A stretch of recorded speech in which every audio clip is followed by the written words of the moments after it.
Dustin Tibbetts here, financial advisor with Jazz Wealth Managers. How you doing today? Well, hope you're doing well. I'm actually not even here today. I'll be gone for the next couple days riding roller coasters with the little one, but I thought I would give you guys a sort of focus on the beginner. And I'm talking about the beginner, the person who doesn't even know they're about to begin investing in a Roth IRA. That's who I'm talking to today. So this may not fit some of my normal viewers. You'll know the answers to these, but hey, you all started somewhere, back in the day. You started somewhere, somebody taught you, hopefully, so here I am to teach you. I'm answering questions that I get all the time. Last year I did 1,488 calls. This year, it's almost June, we're in June, I've almost beat that. So I've talked to a lot of people, and a lot of people are very beginners. I got a lot of very, very beginner questions, and the more I get certain questions, the more I think, someone should really explain this. And, maybe we don't make fun of people that don't know anything yet. We want to help them and sort of teach them. So here we go. We're going to get started.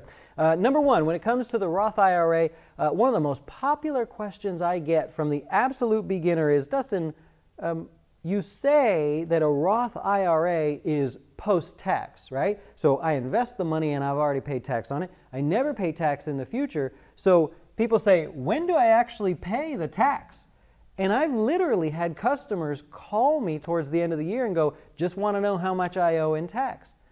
And I'm like, okay, I've misled you, right? Because you don't actually pay the tax. Think about your paycheck. Let's say you got paid $1,000 for working so many hours, whatever you did. You have your Social Security tax in there, Medicare, all that stuff, your FICA. We don't need to go through all this. You got it. You're paying a bunch of taxes in there. State tax maybe, I don't know where you're at. And you come down to the end here, and let's say you ended up with $850. This is what goes in your bank account. It is after-tax money. So the government says, you've already paid us tax. Do whatever you want with this money, including putting it into a Roth IRA. If you put money in the Roth IRA, it is understood that it has already been taxed. You don't actually write a check to the government after making contributions to a Roth IRA, all right? So very simply, the money you get paid out of your paycheck is the money that can go into a Roth IRA. It's earned income. It can go in there, so you don't actually pay tax. Number two, I get this one a lot. Is there like a mandatory schedule? Like, do I have to put in so many dollars a week or so many dollars a month? Am I penalized if I don't follow some sort of schedule? And the answer is no. So there's no actual schedule here. And unfortunately, I know where this comes from. Many people go and they say, I'd like to open a Roth IRA, and they go to, Primerica, or, not that they're bad companies, but if you started there, they maybe tried to guide you into indexed universal life policies or something very close to that. I'm not going to talk about these today. I'm not saying they're good or bad. They're mostly not for the people that they're targeted to. It's unfortunate. But when you put money in a Roth, that's your account. You're free to really do whatever you want. You can put money in on any schedule. Now, I always say weekly. You don't have to, by the way. But I always say weekly because we've done a number of studies that show if you do really small amounts weekly versus larger amounts on a monthly or random basis, you actually end up with a slight advantage in the long run. But you could choose to do weekly. You could say, I'm just going to put a little money in one time, and then I'm going to walk away from it for a while.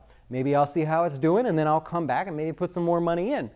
You can wait until tax time, and you can use your tax refund to do that. The bottom line is there's no schedule here for that. Any sort of annuity contracts or any things that you're looking at on this side of the fence, without getting into those you actually make more frequent payments, and there may be a schedule that you have to follow there. But a Roth IRA, traditional IRA, SEP IRA, 401k, you're making normal payments to that as well. But no, there is no mandatory schedule is the short answer there.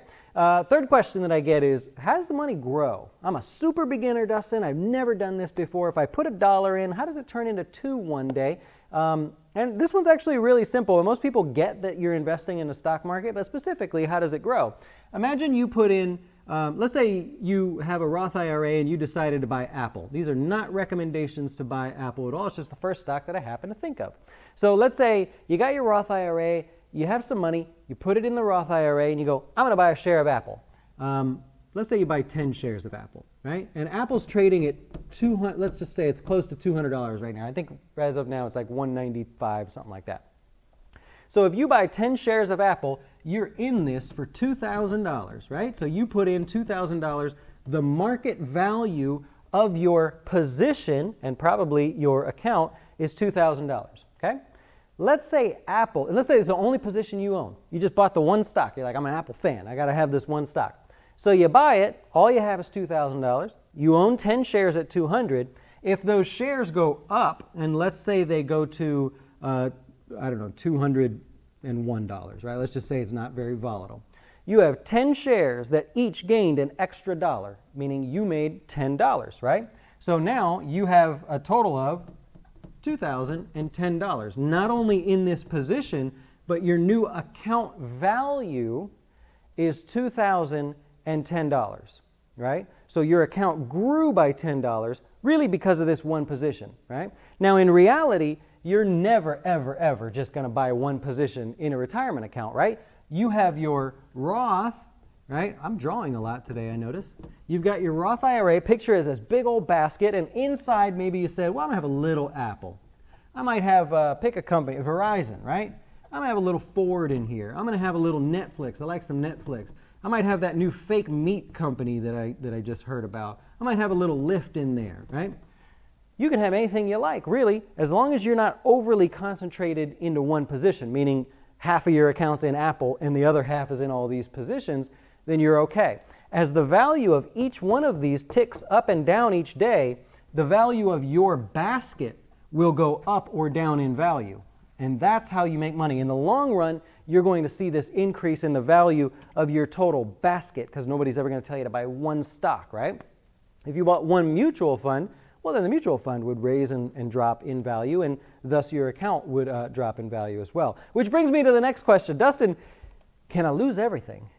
Can I put the 2,000 in you talked about, wake up one morning and find that there's zero in there?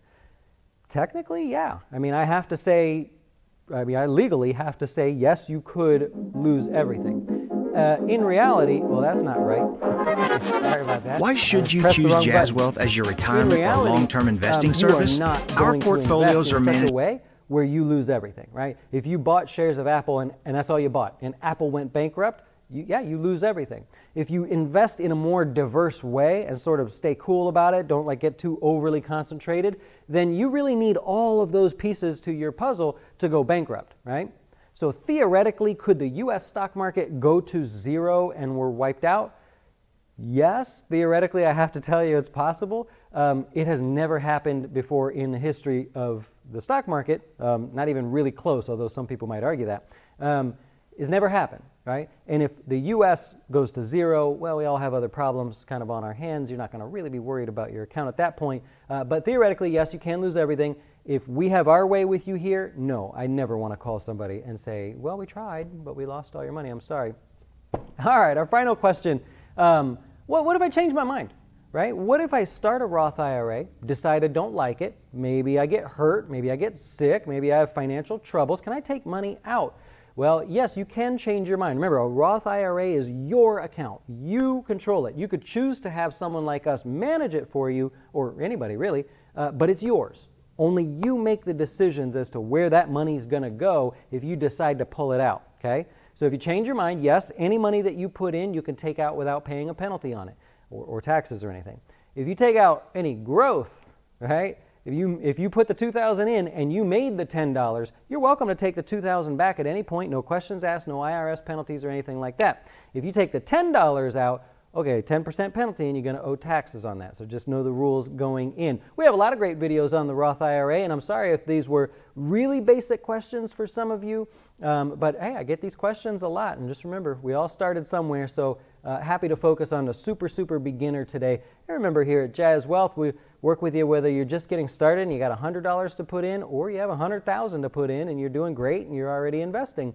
So hope you'll keep us in mind. If this helped you in some way, great. That means you're a beginner. You are at the very beginning stages. I hope you do something, move forward with this in some way. Go experiment, go start somewhere, and if I can help you in any way, you know where to find me. You have a great rest of your day, and we'll see you soon. Why should you choose Jazz Wealth as your retirement or long-term investing service? Our portfolios are managed by us, not some faceless mutual fund manager. Our private classes will teach you everything about investing and getting your dough straight. Best of all, our fiduciary standard means your best interest comes before ours.